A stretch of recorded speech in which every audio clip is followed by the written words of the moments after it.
형제들아 내가 이것을 말하노니 혈과 육은 하나님 나라를 이어받을 수 없고 또한 썩는 것은 썩지 아니하는 것을 유업으로 받지 못하느니라. 또한 내가 너에게 비유를 말하노니 우리가 다 잠잘 것이 아니요 마지막 나팔에 선지자는 순간이나 하나니 나팔 소리가 나매 죽은 자들이 썩지 아니할 것으로 다시 살아나고 우리도 변화되리라. 이 썩을 것을 반드시 썩지 아니할 것을 믿겠고 이 죽을 것이 죽지 아니함을 믿으리라. 이 썩을 것이 썩지 아니함을 입고 이 죽을 것이 죽지 아니함을 입을 때에는 사망을 삼키고 이기리라고 기록된 말씀이 이루어지리라. 사망아 너의 승리가 어디 있느냐 사망아 내가 쏘는 것이 어디 있느냐. 사망이 쏘는 것은 죄요 죄의 권능은 율법이라. 우리 주 예수 그리스도로 말미암아 우리에게 승리를 주신 하나님께 감사하니 그러므로 내 사랑하는 형제들아 견실하며 흔들리지 말고 항상 주의 일에 더욱 힘쓰는 자들이 되라. 이는 너희 수고가 주 안에서 헛되지 않은 줄 알미라. 아멘. 우리는 고린도전서 15장 35절부터 49절까지의 말씀을 통해서 우리가 앞으로 경험할 부활은 단순히 죽음에서 다시 살아나는 정도가 아니라 썩지 않고 신령하고 영광스러운 몸을 입게 되는 사건임을 살펴보았습니다. 우리는 장차 부활을 통해서 예수님의 형상을 입게 될 것입니다. 왜 부활은 반드시 일어나야 할 사건인지에 대한 여러 가지의 이유가 있습니다만 그 중에 하나를 나누려 합니다. 성도가 반드시 부활을 경험해야 하는 이유는 우리가 그리스도와 유기적인 연합을 이루고 있기 때문입니다. 예수 그리스도는 교회의 머리이며 교회는 그의 몸입니다. 그리고 성도 개개인은 그리스도의 몸의 각 지체를 이루고 있습니다. 예수 그리스도께서는 잠자는 자의 첫 열매, 즉 가장 먼저 부활하신 분이십니다. 하지만 그리스도의 부활이 온전한 부활이 되기 위해서는 머리만 부활해서는 안 됩니다. 그의 몸도 부활해야 합니다. 그래서 그리스도의 부활은 바로 성도의 부활을 보증하는 것입니다. 그리스도의 지체인 성도가 부활하지 않으면 그리스도는 완전해질 수 없습니다. 우리가 그리스도의 부활을 믿는다면 당연히 성도인 우리의 부활도 일어날 것을 믿어야 합니다. 부활의 사건은 시공간의 제약을 받는 육신이 더 이상 제약을 받지 않는 새로운 차원으로 넘어가는 불연속적인 사건이지만 동시에 우리가 입을 영광스러운 그 몸은 과거 우리가 이 땅에서 입었던 몸이었다는 점에서 부활은 연속적인 사건입니다. 이 땅에서 주님을 섬겼던 몸이 하나님 나라에서도 주님을 섬기게 될 것입니다. 그러므로 참된 부활신앙을 가진 성도는 깨어있어 의를 행하고 죄를 멀리하는 삶을 추구해야만 하는 것이죠. 로마서 8장에서 바울은 우리가 성령으로 말미암아 부활하게 될 것이라고 말합니다. 예수를 죽은 자 가운데서 살리신 이의 영이 너희 안에 거하시면 그리스도 예수를 죽은 자 가운데서 살리신 이가 너희 안에 거하시는 그의 영으로 말미암아 너희 죽을 몸도 살리시리라. 바울은 성도가 부활할 것이라고 말한 후에 이어서 이렇게 권면을 이어갑니다. 그러므로 형제들아 우리가 빚진 자로 돼 육신에게 져서 육신대로 살 것이 아니니라. 너희가 육신대로 살면 반드시 죽을 것이로되 영으로서 몸의 행실을 죽이면 살리니 무릇 하나님의 영으로 인도함을 받는 사람은 곧 하나님의 아들이라. 이 바울의 권면 역시도 깨어서 의를 행하고 죄를 멀리하라는 이 고린도 전서에서의 권면과 일맥상통합니다. 로마서에서는 이 삶을 성령의 인도를 받는 삶이라고 덧붙입니다. 우리가 성령을 쫓으면 신비로운 일이 일어나는 것이 아니라 우리가 의를 행하고 죄를 멀리하게 되는 것입니다. 우리는 부활할 때에 그리스도의 신령한 몸을 입게 될 것입니다. 이것은 마지막 때 일어날 온전하게 되는 마지막 사건입니다. 그러나 이 땅에서 우리는 부분적으로 부활의 사건을 체험합니다. 그것이 바로 성화입니다. 그리스도인은 육의 욕심을 따라 썩어져가는 구습을 따르는 옛사람을 벗어버리고 의와 진리와 거룩함으로 지으심을 받은 새 사람을 입는 과정을 점진적으로 그리고 반복적으로 경험합니다. 그러한 죽음과 부활의 과정이 반복되면서 우리는 그리스도의 형상을 닮아가는 것입니다. 그러나 우리의 몸은 부활하지 않았기 때문에 이 땅에서는 날마다 죄성의 영향을 받으며 죄와 씨름할 수밖에 없습니다. 마지막 때에 우리가 육체에서 부활할 때 더 이상 우리는 죄성의 영향을 받지 않을 것입니다. 이것이 우리가 부활을 고대하는 또 다른 이유이기도 합니다. 성도의 부활은 천지개벽, 정천지동, 이러한 어떠한 수식어를 갖다 붙여도 충분히 표현할 수 없는 엄청난 사건입니다. 상상할 수도 없는 너무도 큰 사건이기 때문에 부활은 어떠한 점에서 우리에게 실제적인 위로가 되지 못합니다. 부활보다도 이 땅에서 물질의 복과 육신의 건강의 복을 받는 것이 더 위로가 되고 사모가 되지 않습니까? 그것이 우리가 믿음이 없어서 우리가 세속적이어서가 아닙니다. 부활이 얼마나 크고 놀라운 사건인지 우리의 이해의 책에서는 가늠되지 않기 때문이죠. 그래서 바울은 본문 51절에서 비밀을 말한다라고 말하고 있습니다. 하나님께서 성령으로 이것을 가르쳐 주시지 않으면 그리고 깨닫게 하시지 않으면 우리는 부활이 얼마나 우리에게 소망과 위로를 주는 사건인지 알 수 없습니다. 부활을 깨달으면 깨달을수록 우리는 어떠할까요? 죽음에 대한 두려움은 점점 작아질 것입니다. 죽음이 주는 두려움을 압도할 만큼 부활의 유익과 기쁨은 크게 다가올 것입니다. 부활의 기쁨을 바라보며 기꺼이 고난의 자리 그리고 십자가의 자리로 나아가려 할 것입니다. 부디 성령님께서 우리에게 부활의 비밀을 깊이 깨닫게 하심으로 부활이 우리에게 가장 큰 위로와 소망이 되기를 예수님의 이름으로 축복합니다. 우리보다 앞서 이 땅을 떠난 낙원에 있는 믿음의 선진들이 경험하지 못한 한 가지가 있습니다. 그것이 무엇일까요? 바로 부활입니다. 하나님 나라에 지금 있는 그들 역시도 몸의 부활을 기다리고 있습니다. 왜냐하면 부활은 마지막 때에 일어날 사건이기 때문입니다. 본문 51절, 52절 말씀입니다. 마지막 나팔에 순식간에 홀연히 다 변화되리니 나팔 소리가 나매 죽은 자들이 썩지 아니할 것으로 다시 살아나고 우리도 변화되리라. 바울은 마지막 나팔 소리가 날 때, 즉 주님께서 재림하실 때에 우리의 몸이 순식간에 변화될 것이라고 말합니다. 지금의 이 상태가 아니라 썩지 아니하는 몸으로 변화된다는 사실을 바울은 강조합니다. 예수님께서 다시 오실 때에 창조 세계에는 어떠한 일이 일어날까요? 요한계시록 21장 5절에서 하나님은 마지막 때에 이렇게 말씀하실 것이라고 말합니다.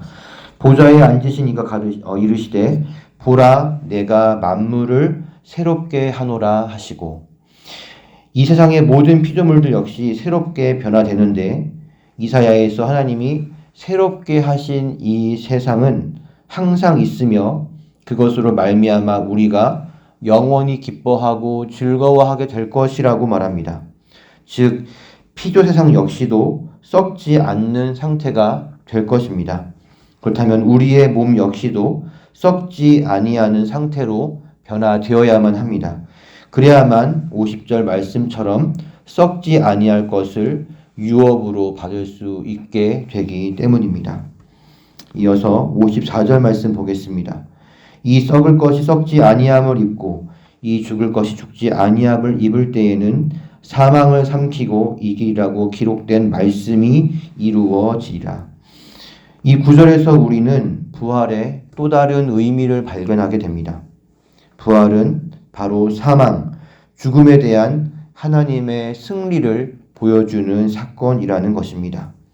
죽음은 죄를 통해서 들어온 결과입니다. 그 누구도 죽음에서 벗어날 수 없습니다. 죄로 인해 인간은 사망 권세 아래서 벗어날 수 없는 노예의 신세가 되었습니다. 마귀는 인간을 유혹하여 이 사망 권세 아래 놓이게 만들었습니다. 하지만 예수님은 부활하시어 썩지 않는 신령한 영광스러운 몸을 입으심으로써 사망 권세를 이기시고 이 죽음의 세력을 잡은 마귀를 멸하시고 죽음 아래 노예가 되었던 우리를 자유하게 하셨습니다. 예수님이 우리에게 주신 그 자유가 마침내 온전하게 되는 때가 바로 성도가 몸의 부활을 입을 때라는 것입니다. 부활은 다른 말로 하나님의 승리의 마침표라고 할 수 있을 것입니다. 55절에서 바울은 이렇게 선언합니다. 사망아, 너의 승리가 어디 있느냐? 사망아, 내가 쏘는 것이 어디 있느냐? 마지막에 있을 몸의 부활로 인해 사망은 더 이상 승리할 수 없고 그가 사람을 향해 더 이상 쏘아댈 수 없다고 말합니다. 그렇다면 그 전까지는 사망이 승리하고 있고 사망이 계속해서 무엇인가를 쏘아대고 있다는 것이죠. 바울은 56절에서 그것이 무엇인지를 말하고 있습니다. 사망이 쏘는 것은 죄요, 죄의 권능은 율법이라. 바울의 이 말은 사망과 죄와 율법의 관계를 설명하고 있지만 이 표현이 조금 우리를 헷갈리게 만듭니다. 오히려 죄가 사망을 쏘는 것이 더 맞는 말 같아 보입니다. 죄의 결과로 세상에 죽음이 들어왔기 때문이죠. 이렇게 생각해 보면 이해가 더 쉬울 것 같습니다. 성도 여러분, 말벌이라는 단어를 들으면 어떠한 느낌이 드시나요? 우리가 말벌이라는 걸 생각하면 위험하다라는 느낌을 가장 먼저 떠올리게 되죠. 왜 그러한 느낌이 드나요? 말벌이 쏘는 그 침이 우리에게 굉장히 위험하기 때문이죠. 말벌을 위험한 존재로 느끼게 하는 그것, 다시 말해 말벌을 우리가 느끼는 그 말벌이 되게 하는 것은 바로 말벌이 쏘는 침입니다. 마찬가지로 죽음이 인간에게 권세를 행사하게 하는 것은 바로 죄라는 것을 바울은 말하는 것입니다. 죄를 짓지 않았으면 애당초 죽음은 찾아와서 인간에게 영향을 행사하지 않았을 것입니다.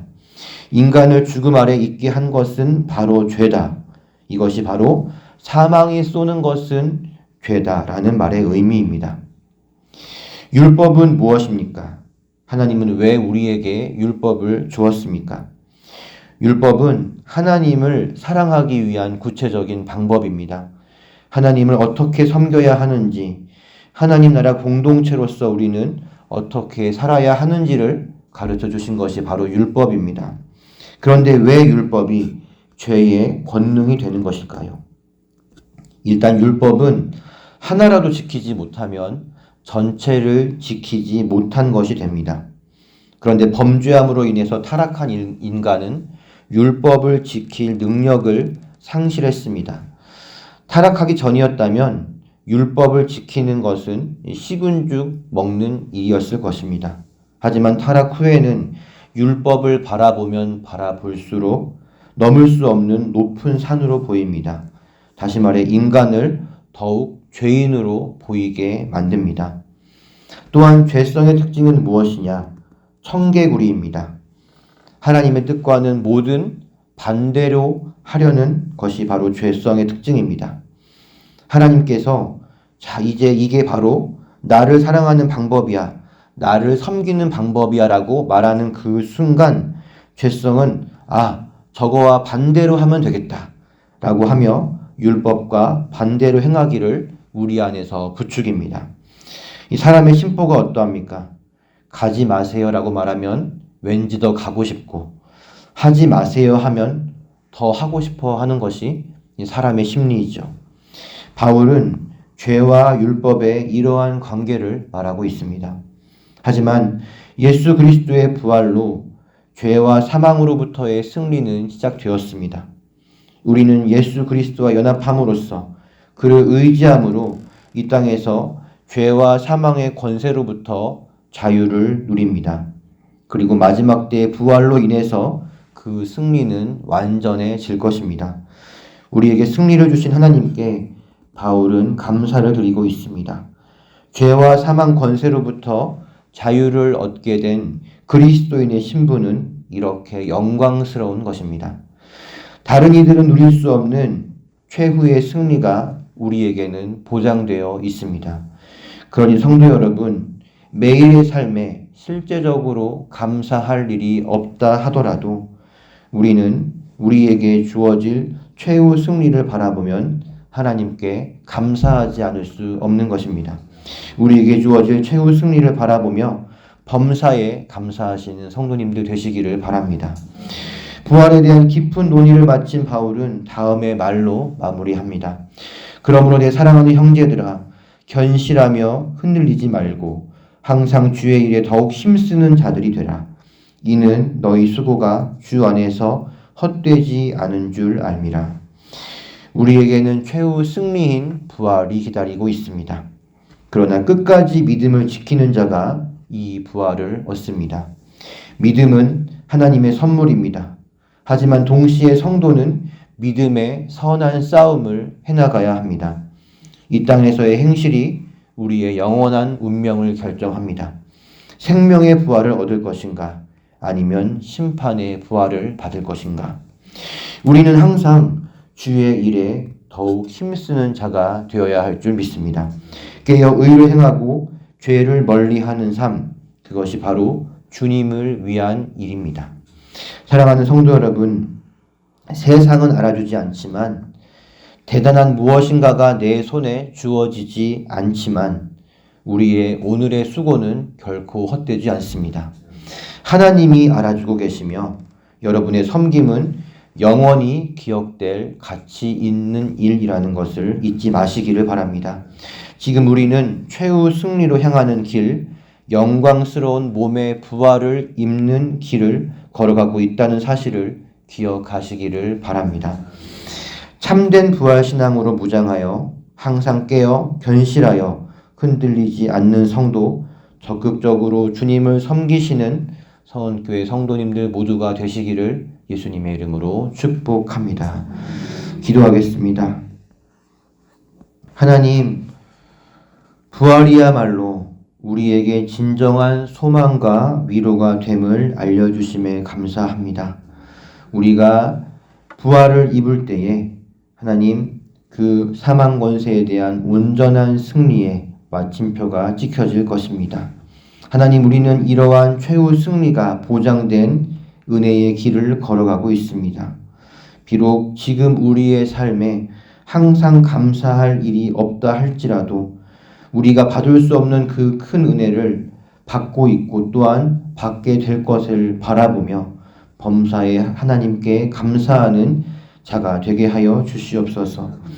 참된 부활신앙을 가진 자는 항상 깨어있어 의를 행하며 죄를 멀리하는 삶을 사는 것임을 알려주심에 감사합니다. 막연하게 하나님 나라를 바라보는 자가 아니라 적극적으로 이 땅에서 주님을 섬기는 영원히 기억될 가치 있는 일을 하는 그러한 저희가 되게 하여 주시옵소서. 오늘 우리가 마주하는 세상, 성령님께서 도와주시지 아니하면 하나님 걸어갈 수 없고 승리할 수 없음을 우리가 인정합니다. 주님, 예수 그리스도를 죽은 자 가운데서 부활하신 그 성령의 능력으로 오늘 삶의 자리에서 승리를 맛보게 하여 주시옵소서.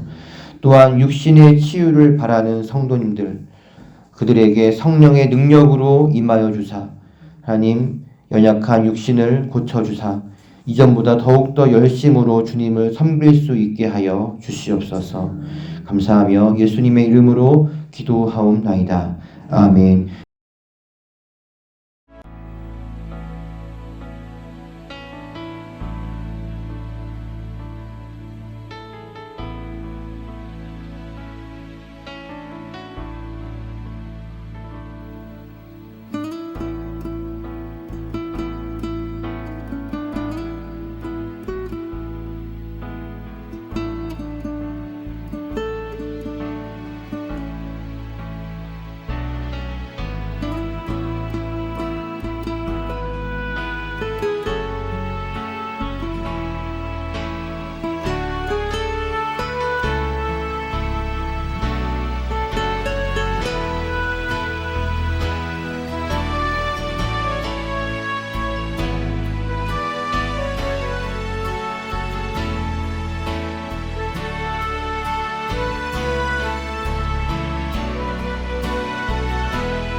아멘.